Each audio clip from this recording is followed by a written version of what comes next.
Magandang araw mga kabalyos! Welcome nga po pala sa aming show na hindi lang basta usapan, kundi usapang may kabuluhan. Tama ka dyan. Dito nga sa aming show, hindi lang puso ang pinapairal. Dapat utak may ambag din. Ako nga po pala si Camille Aguilar. Ayan, alright! Ako nga po pala si Prince Jefferson at ang ating hashtag for today is Good Values, Good Vibes. Grabe talaga, no? Oo. Ramdam na ramdam mo yung good vibes. Lalo na pag alam mo sa sarili mo na may good values ka. Kaya naman stay tuned dahil dito sa Kabuhayang May Values ay bawat topic ay may wisdom at values at may konting hugot. Sige nga, Jeff. Ikaw, tatanungin kita. O sige nga, ano yun? Bilang isang mag-aaral, ramdam mo ba na sasucess ka rin habang buhay?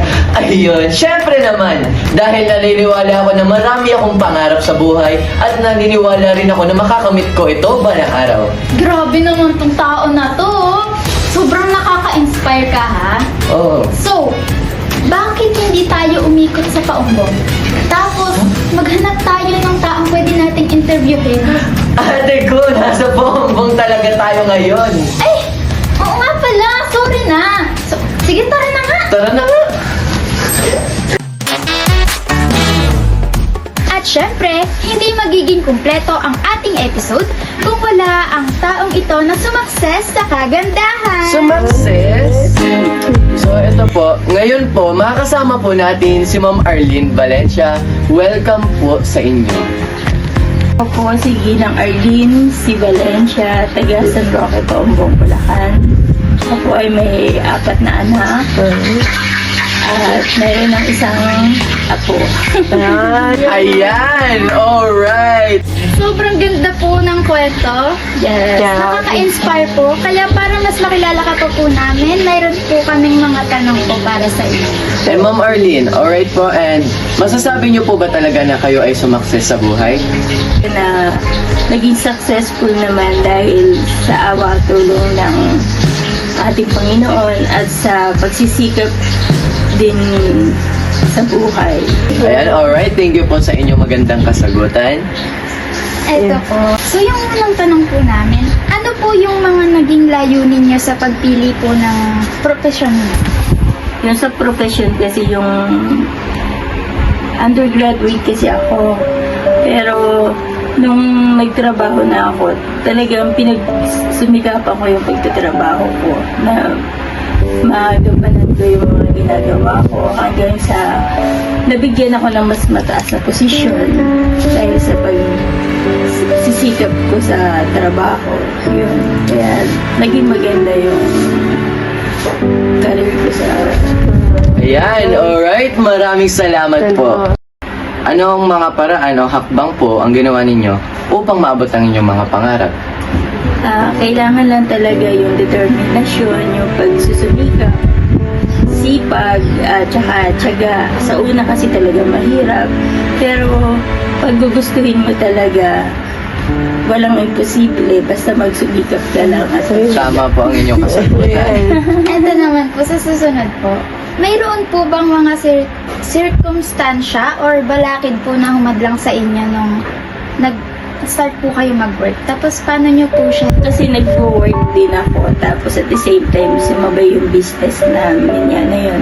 Pero, awa ng Diyos, kasi very supportive din yung naging employer ko. Siya pa nga yung nag-ano sa amin dati ng business na yun. Kaya kumbaga, nung una lang ako nahirapan dahil kasi nga, nagtatrabaho ako tapos at the same time may business. Buti na lang, meron niya ako yung kapatid. Siya yung nag-asikaso muna sa business namin. Tapos supporting lang ako. And then, nung natulungan na rin siya ng anak ko. Kumbaga kahit na nagtatrabaho ako, umaandar pa rin yung business. So, ano pa ang 4 po na katanungan? Ano po ang kahinatnan o bunga ng mga desisyong ginawa nyo sa inyong buhay? Lahat naman ng naging desisyon namin, awa ng Diyos, successful naman. Katulad ngayon, yun nga yung business namin na yun. 20 years na siya.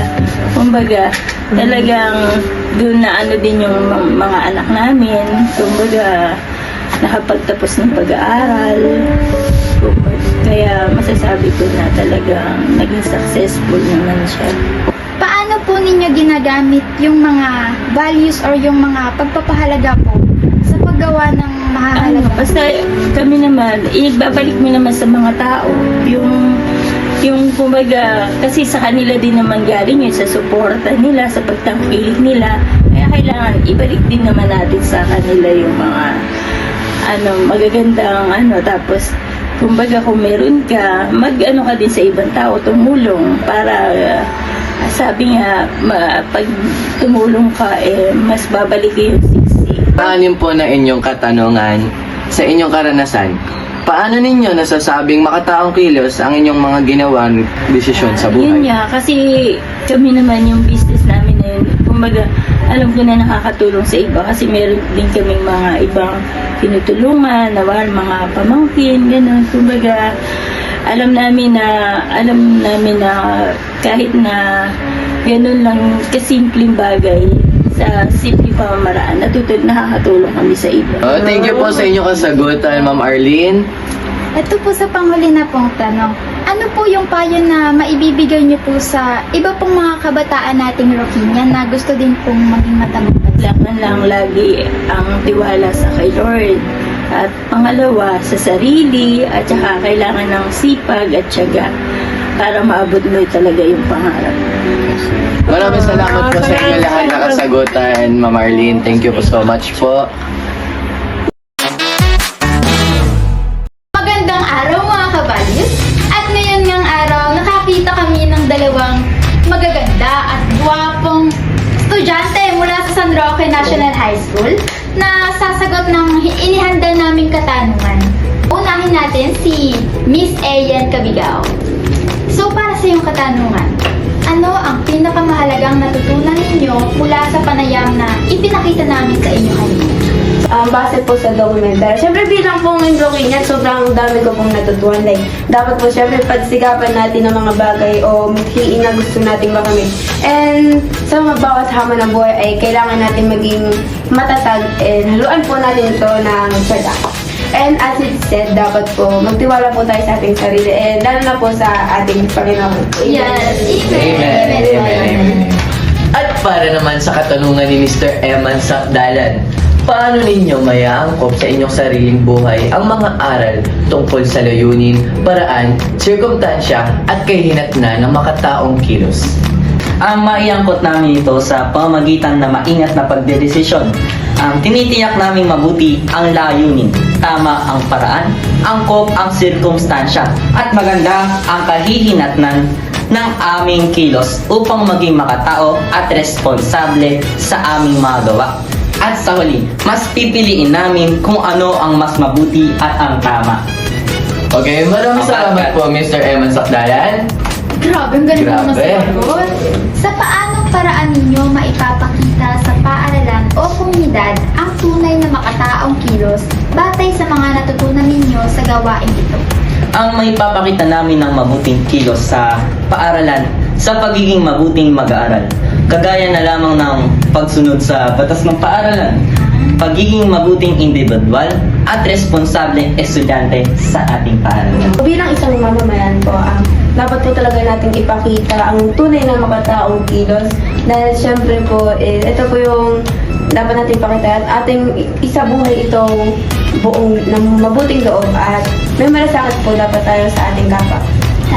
Ating po ipakita ang ating magiging isang mabuting tao o individual at sa lahat po at atin itong palaganap sa ating komunidad.